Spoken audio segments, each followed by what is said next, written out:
A common frustration that beginning writers have is, how do editors and agents know that my book is good if all they have is the query letter and maybe a few pages? There are plenty of books that don't get good until like page 50 that are like classics that everybody loves. So like, how can you possibly know that quickly whether or not a book is good? And the idea for this video in particular came with a conversation I was having about how if you go to critique groups, writing groups, if you participate in online critiques, whatever, every now and then you'll run into someone that if you stay in the creative workspace long enough, you'll run into these people where you just kind of know that it's not gonna work out for them.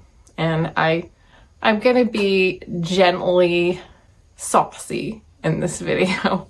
Like, my brand is not to be harsh on anyone, but occasionally we get a little saucy. So this is going to be one of those videos talking about the person in the group that is not going anywhere. Now, the first rule of these kind of people is that they're probably not watching this video, but once in a while, maybe they're shifting. They might, I believe in the growth potential of everyone, so they might be ready to finally learn and grow. Or alternately, as a beginning writer who is more serious about it, you might want to get a sense of what to look out for, because you're going to run into these people, and in the beginning, sometimes you listen to everyone. This is the kind of person that maybe you don't need to listen to. And the other thing to know about this kind of person is that they can come across as being very authoritative at first. If you're new and you're just meeting them, sometimes they kind of come across like they know a lot, but they actually don't. So, like I said, I'm gonna get a little saucy. Let's talk about this person in the group of potential creatives who is not gonna make it because of their attitude toward the situation. If you're new here, my name is Lydia Foxglove and I'm a fantasy author. I have been a full-time creative since 2009, mostly as a novelist. And on this channel, I talk about the creative life in general and the writing life in particular. So if you're new here, welcome. And if you're old here, thank you. Now, like I said, the first rule of this kind of person is that they don't do any research. Therefore, they are not watching this video. Or if they do research, it's only in certain areas that they find fun, because some of these people do actually delve a lot into the part that they enjoy. They want to be a writer and they take a lot of writing classes, but they never actually study the more marketability side of things, or how to actually they just study the actual craft and they don't study how to actually really become connect with the current marketplace. Now you might want to add here, if you're watching, you yourself want to get a little saucy, you might be thinking, well, Lydia, not everyone wants to be that kind of creative who is going to make money off of it and be marketable. And sure, I completely agree.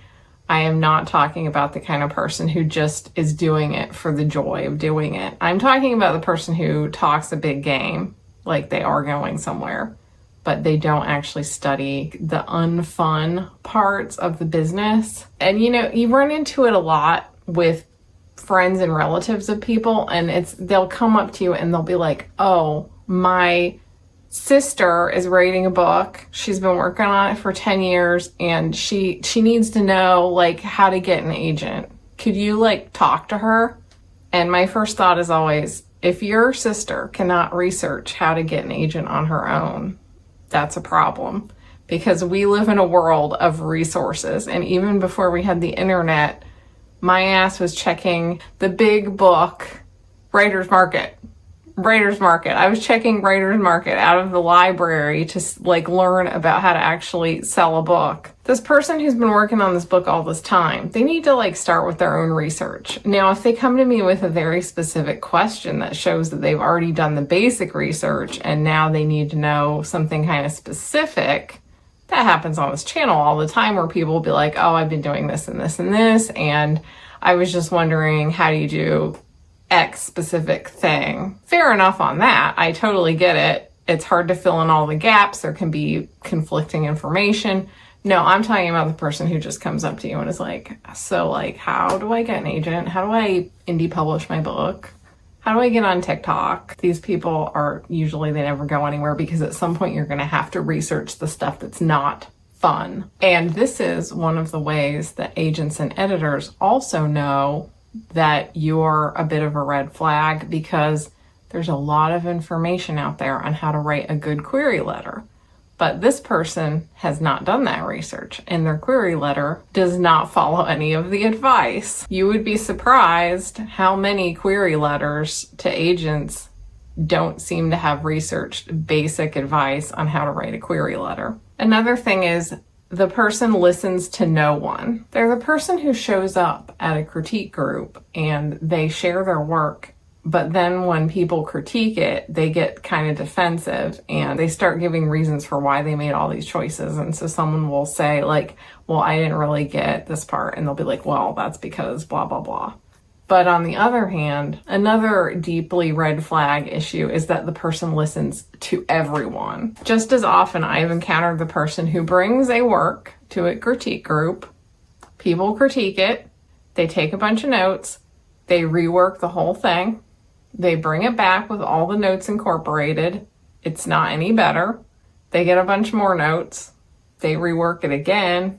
And repeat. I have literally met people who have been working on the same book for like years and keep bringing it up for critique over the course of years. And it's like all they're working on. They're just trying to rework this poor, tortured manuscript forever and ever. These things are definitely not exclusive to writing, by the way. I have seen it in other artistic disciplines as well. You don't want to be the person who listens to every critique, and you don't want to be the person who listens to no critiques. You want to be somewhere in the middle, because that is where you have enough of a voice to say, no, this is where I'm going to stand my ground. I really want to say something with this. I really like this character. This is my voice. This is what I love. On the other hand, you want to be able to listen to some criticism, because you're learning how to connect with people. And in getting those critiques, you're learning what resonates with your potential audience. So you really want to fall right in the middle, with the exception of if you're really new, sometimes you take more advice in the very beginning because you really haven't used that muscle at all yet. So sometimes in the very beginning, it's like, oh, I don't even know how to sort all of this out. So I'm just going to try to incorporate all the advice. But like when you've been doing it for a little while, you don't want to be still stuck there. You want to start like holding your ground on certain things and thinking of critiques and criticism as, what is your potential audience going to look like? Is this person the sort of person that would be your potential audience, and are you communicating your ideas to them well or not? And sometimes you'll get people where it's like they don't even like what I do anyway. Like what I'm trying to do, that's not really their thing, so why am I listening to their critique? Another red flag: they cling to every small accomplishment and credential like it's really, really important. It's fine to be proud of even small accomplishments. It's a big deal even just to finish a work, even just to finish a short story. And then if it gets published in your little teeny tiny, local fanzine, it's fine to be like excited about that sort of thing. You should celebrate small accomplishments.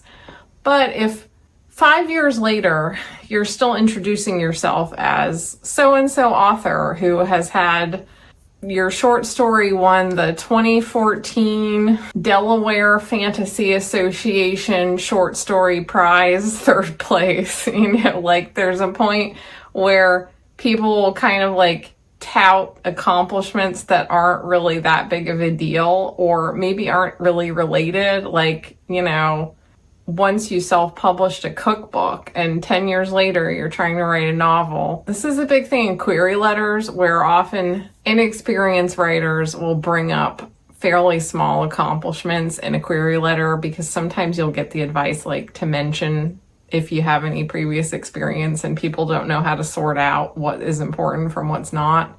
But I've also met those people in real life that like they really talk themselves up a lot and they haven't actually really done that much of anything. We've all met this person, right?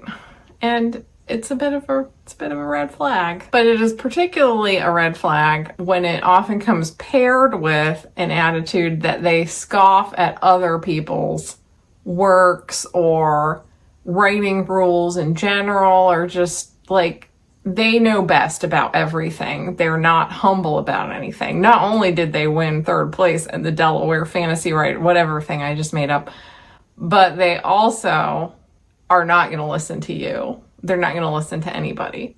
These are the people that come into my comment section sometimes, I think, and they're like, yeah, it's too bad that like Brandon Sanderson is such a sucky ass writer. It'd be great if Sarah J. Maas would listen to some of your videos so that she could learn how to write. I appreciate that when people say stuff like that. However, it is not the right kind of attitude to take. It often is leveled at highly successful commercial authors. It's also often leveled at common writing advice. Like, I would never listen to that terrible advice without really considering that this might be good advice for a lot of people, and it might sometimes be good advice for them. That isn't to say that most writing rules can't be broken. It's also not to say that you have to, like, you're not required to respect Brandon Sanderson just because he's successful and famous.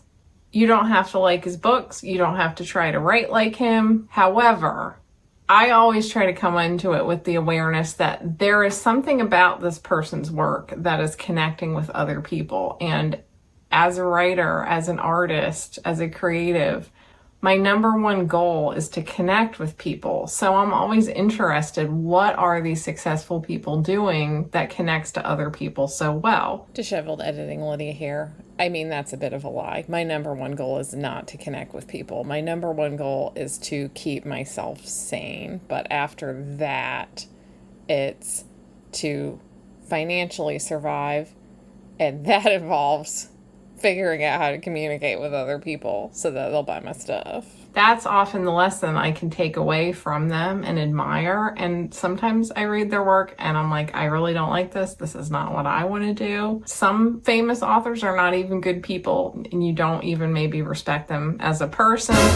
But whenever their books are selling really well, I just feel like scoffing at that, or scoffing at like all writing advice because you know better. I have really never seen anyone who takes that attitude do really well in what they're trying to do. Somewhat related. A lot of these are all somewhat related. You'll notice there's a certain theme of ego and all of these things. So this video could probably be boiled down to just don't have a huge ego.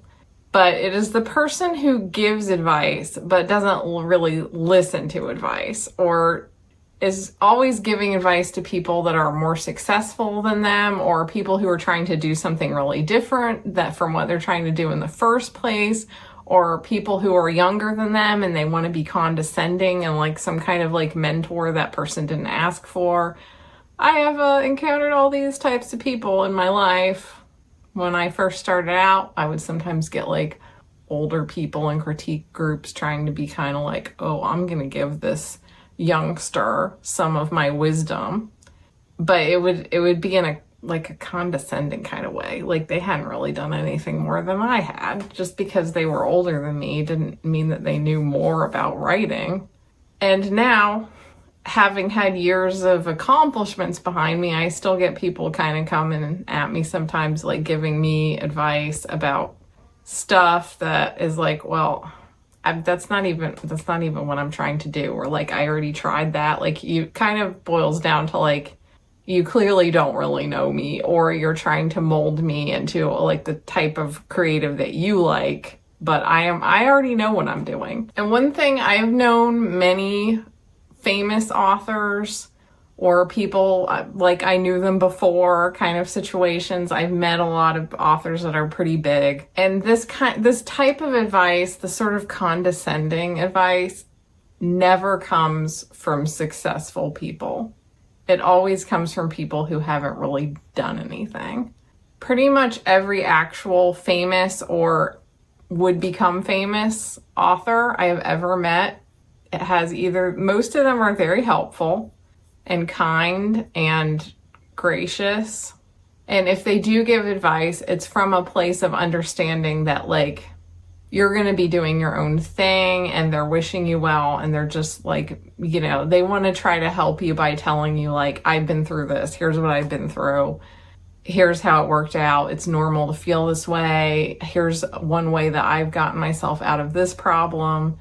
But it's not like condescending. It's not like telling you what to do or telling you what you're doing is wrong. It's always just kind of like imparting personal experience or sharing a potential path or something that's worked for them. Maybe it'll help you.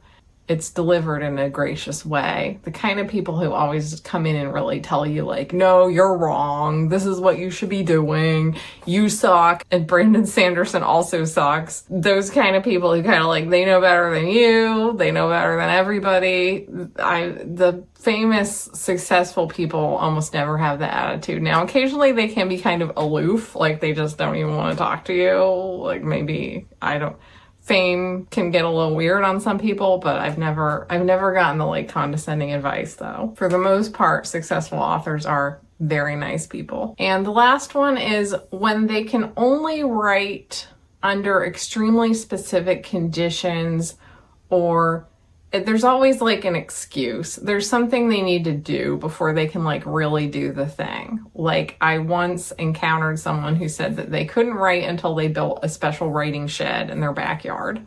And that's a little intense. I mean, that would be great, I guess, although I need to be near my tea kettle. But, you know, very few people have the privilege of having a writing shed, and yet people have been finding ways to write books since the dawn of time. Okay, this is YouTube, so I know someone is now currently writing a comment that's like, dramatic much? There was no writing at the beginning of time, and just so you know, you're not gonna be famous either.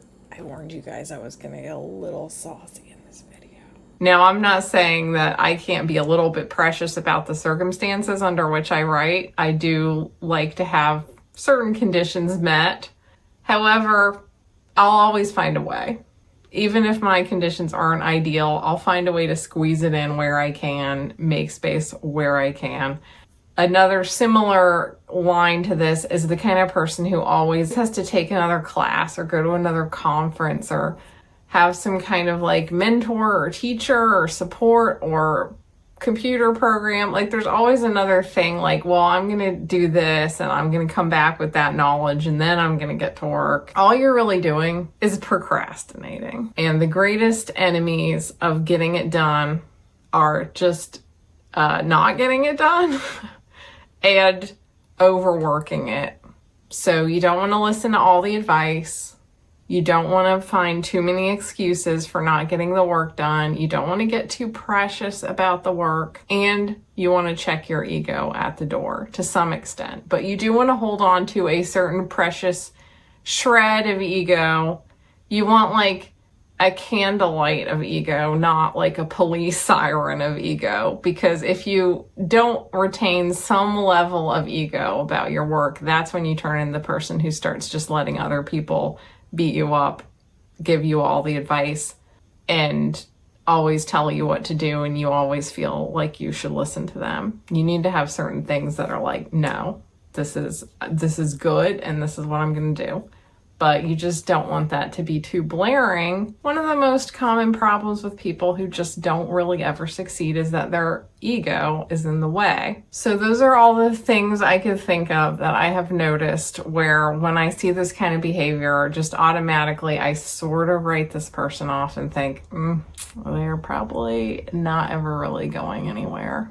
Now, once in a while, that person can have an epiphany and change and come back a changed person, especially when they're really young. I mean, you know, we change a lot from like you show up at a critique group and you're like 22, then you come back when you're 32. You've completely reformed your attitude about a lot of things. I myself could fall into that category. I have probably been that person who didn't seem like they were going to succeed when I was really young. So it is possible to break out of it. But if any of these behaviors feel a little uncomfortable to you, you might want to think about whether you're getting a little too caught up in the wrong priorities. And likewise, if you want to get into the rant a little bit. If you've noticed this in your own writing groups or creative spaces, that certain kind of person where you're like, oh God, here's your chance to politely complain, I guess. I can't make you be polite, but I do try to keep this the cozy creative zone. So I try not to be too harsh, and I encourage you not to be too harsh either, but you know, sometimes we gossip a little bit. If you'd like more from me, my members get 2 bonus videos per month voted on by you guys. They can be accessed through YouTube memberships, Substack, and Patreon. I have many options, and members also get access to my Discord server where we talk about writing and general shenanigans all day long. If you'd like to read any of my books, the Hidden Lands books are the ones nearest and dearest to my heart that I always recommend first, but I have a lot of books. Link in the description. I post every Wednesday and Sunday at 8 p.m. unless something goes wrong in my life, and I would love to see you again. Thank you so much for watching. Thank you for supporting the channel, and I will see you next time. Bye.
Oh, there, baby.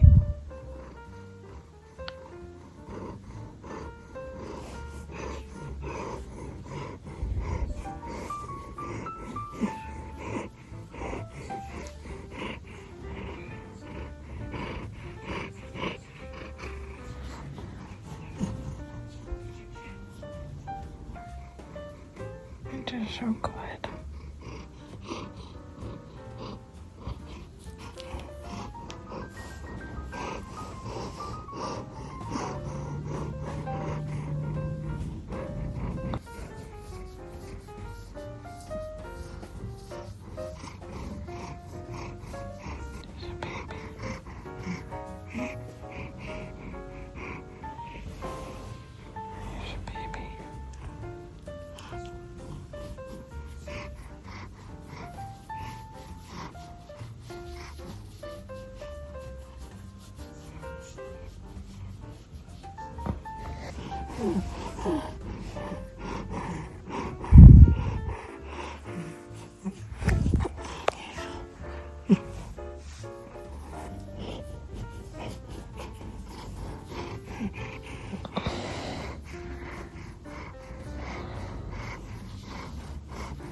Aww.